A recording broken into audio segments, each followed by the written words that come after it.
Let's go live now through the 37 Lorry station and speak with my colleague James Aveji, who's been engaging the protesters. Aveji, what's new from where you are?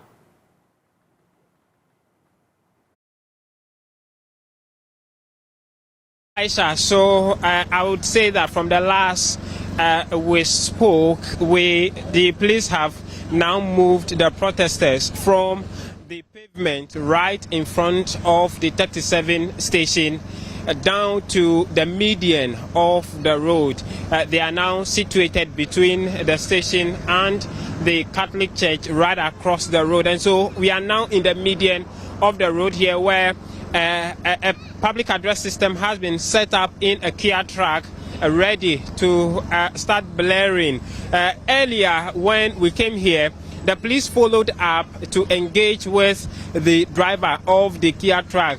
What they were trying to inquire why the PA system has been brought here, had an engagement with the driver as well as Oliver Bakavoma. The media had not been led into that engagement. And later when we had an interaction with Oliver, he told us that the police were not comfortable with the public address system that had been brought here. And so they actually decided to engage with the driver, asking him to move the truck as well as the public address system from here. That's what Oliver tells us from what transpired between them and the police. We can see the numbers growing bit by bit. They are now in their tents waiting for signal from the organizers. Just arriving is Bernard Mona. He's also just arrived here. Some few celebrities have also been coming through. We spoke earlier with Calvin Boy, who is also here, and some other comedians. Let me attempt to speak with Mr. Bernard Mona on why he's here. Mr. Mona, thank you for your time. I thought you would be with Justice for Ghana at the Electoral Commission headquarters. Yes, but they are not mutually exclusive. These are actions that afflict each one of us. And so I have been doing a series of media engagement. As you can see, I'm not costumed for the protest. And so when I leave here, we are to have a meeting with the IGP upon what happened yesterday. Say you, which group? That is Democracy Hub, led by Bakavomawo. They yesterday were arrested unjustly. And so later in the evening, the Inspector General of Police called. And he actually called me. And I told him that despite that, I am not an organizer of the Democracy Hub. I sympathize with the cause. I agree in toto with whatever they are doing. I was to join them later in the day because in the morning I had spoken to Bakavomawo to even alert him about the police presence around the Jubilee House and around the 37 station. And whilst they were coming here, I was at the Kwame Nkrumah Memorial Park, only to be told that they were arrested. So I went looking for them in their various cells. And eventually I got to know where each one of them was put. Later in the evening, when the Inspector General of Police called, he said that he was going to instruct for the release of all those people. And indeed, in the evening, everyone was released. This morning, they are gathered here. It is the IGP's call that he wanted to meet with some of the organizers. So they will select a few to go and meet with the IGP. And then we'll see what the IGP himself has, because his men did what was untoward yesterday. We cannot tolerate such happenings from our police service. Look, it's a police service and not a force. So when they decide to use force against innocent citizens, standing here, what disruptions are this crowd occasioned? They have not done anything. Yesterday, your own colleagues were brutalized. And you ask yourself, what is it?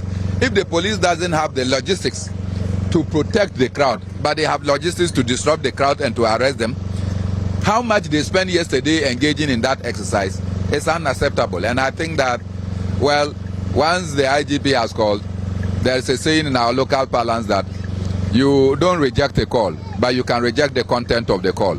So I think that it's fair and proper that we have that discussion, and then we can take it up. But citizens' right cannot, and we will not allow any oppressor to undermine our democratic efforts. Just a few minutes ago, before you arrived, we engaged with Oliver, and he is of the view that he's got no engagement with the police. And I mean, I'm just interested if you've been able to reach a consensus with him, and he agrees that you should go ahead to meet the IGP. Oh no, yesterday I was one of the people who had to go around to ensure that all those our comrades who were incarcerated were unjustly were released.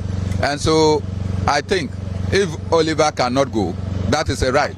But some ones of them should let us go and listen to the call. When is the meeting happening? Oh, anytime that we are able to arrive at the number of people that we can go. So I've spoken to Oliver. He is not opposed to people representing him, but I think that he wants to be here to continue to be the fulcrum around which this mobilization can take place, and I cannot take that from him.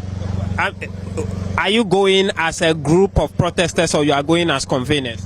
Well, it will be partly conveners, because there must be a convener, and then they will come back. Whatever the outcome, we will let the society know.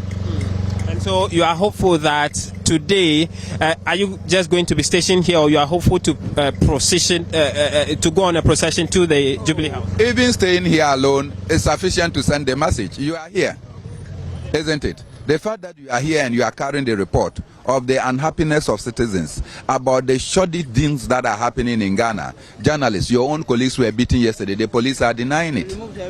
Right? Bridget Otu, they torn her cloth. Somebody had to give the Ghana flag that he was carrying to order to protect her body from exposure. One of your colleagues from CTFM working with BBC was assaulted mercilessly. A lawyer who had come and seek the release of clients was pushed into cells. This is not what we bargained for. This is not what we bargained for. Akufo-Addo is only president of Ghana today. Akufo-Addo will go. But this country of us, we will be living here with Akufo-Addo and his children. Right? When Akufo-Addo ceases to be president, we, the young people, will live with Akufo-Addo's children. I can assure you, as I said somewhere, any policeman that brutalizes citizens today, we will identify your children and your family, we will brutalize them tomorrow. I'm not sure if the brutalization will be lawful, but what do you say to what lawful brutalization? And the law would require you to take a civil position on that to go. Police did not act lawfully. You don't expect us to act lawfully. That will be against the law. Which law?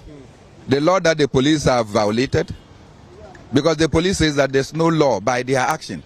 So should we think that there's law? We also assume that there's no law. I come from a school of thought that says that forgiveness is a sin.